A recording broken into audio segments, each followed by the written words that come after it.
Hello guys, ये है मेरी सोशियोलॉजी क्लास। आज हम लोग बात करेंगे भारतीय विद्याशास्त्र परिप्रेक्ष्य की। लेकिन इस सेशन को शुरू करने से पहले आप लोग से एक अनुरोध है। अगर मेरा सेशन आप लोग को पसंद आता हो तो प्लीज़ लाइक करेंगे, साथ में कमेंट्स करेंगे और मेरे चैनल को सब्सक्राइब करेंगे। तो चलिए शुरू करते हैं आज का ये सेशन भारतीय विद्याशास्त्र परिप्रेक्ष्य की।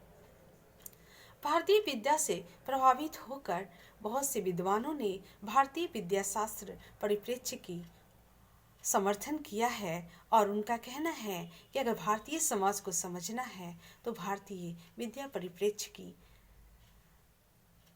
को ही लेके इसको समझा जा सकता है। भारतीय विद्या शास्त्र परिप्रेक्ष्य को भारतीय ऐतिहासिक प्रलेखों, ऐतिहासिक और वैधानिक धर्म ग्रंथों, महाकाव्यों इत्यादि को इसमें सम्मिलित किया जाता है।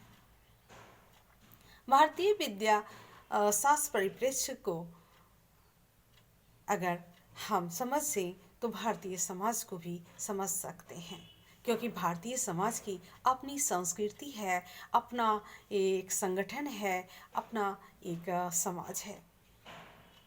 भारतीय विद्याशास्त्र परिप्रेक्ष्य की प्रवर्तक जी.एस. घुरिये रहे हैं, साथ ही साथ उनके जो शिष्य और साथ ही उनके समर्थक रहे हैं।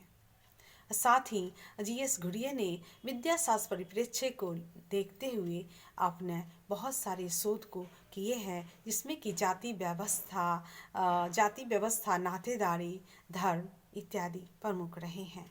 साथ ही और भी समाजशास्त्रियों ने भारतीय विद्याशास्त्र परिप्रेक्ष्य को ध्यान में रखकर अपना शोध कार्य किया है, जैसे इरावती कर्वे नातेदारी व्यवस्था को, केम गपाड़िया भारतीय विवाह, परिवार एवं नातेदारी व्यवस्था को किया है। ल्यूडेमा ने भारतीय विद्याशास्त्र परिप्रेक्ष्य को ध्यान में रख के ही भारतीय जाति व्यवस्था पर शोध किया है, और साथ ही बीना दास ने भी जाति व्यवस्था को भारतीय विद्याशास्त्र परिप्रेक्ष्य को ध्यान में रखकर अपना शोध कार्य किया है। भारतीय विद्याशास्त्र परिप्रेक्ष्य की मान्यता है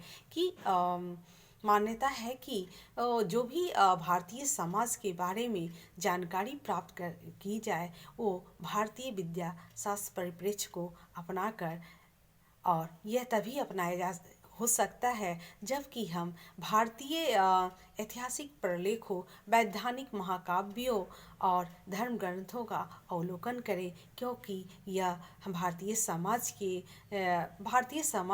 व्यवस्था के बारे में बतलाने का सर्वोत्तम मार्ग है, और इसी के आधार पर आज के समाज को समझा जा सकता है। भारतीय विद्या परिप्रेक्ष्य की अपनी मान्यताएं हैं। किसी भी समाज को समझने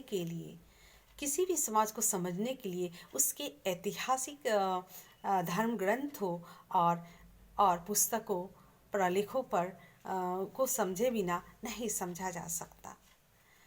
ऐतिहासिक प्रलेख और पांडुलिपियाँ, वैधानिक धर्म ग्रंथ इत्यादि जो हैं वो उस समाज के आईना का काम करते हैं, और इसलिए भारतीय विद्याशास्त्र परिप्रेक्ष्य को अगर लेके चला जाए तो भारतीय समाज को जाना जा सकता है।